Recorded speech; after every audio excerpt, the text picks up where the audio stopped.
जय श्री राम दोस्तों, मेरे अवधि लोकगीत चैनल में आप सबका स्वागत है। मैं और मेरी मम्मी एक विवाह गीत सुनाने जा रहे हैं। अगर आप सबको अच्छा लगे तो लाइक से सब्सक्राइब जरूर करें। बेटी विवाह गीत। चारी चौकिंठी मोरे बाबा कई बखरिया भरी गैया मिलिया बीचे छाय।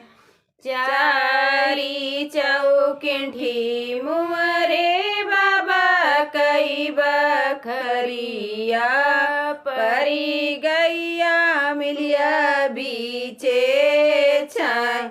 जही तारे मोरे बाबा सोनावा संकला पाई हेरै लागे सोगरौ सोनार।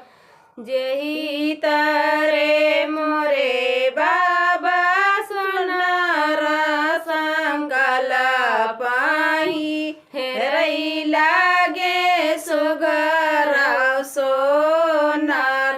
गढ़ऊ सोनार अंगना गढ़ऊ सोनार कांगना गढ़ऊ सोनार सोरहौ सिंगार।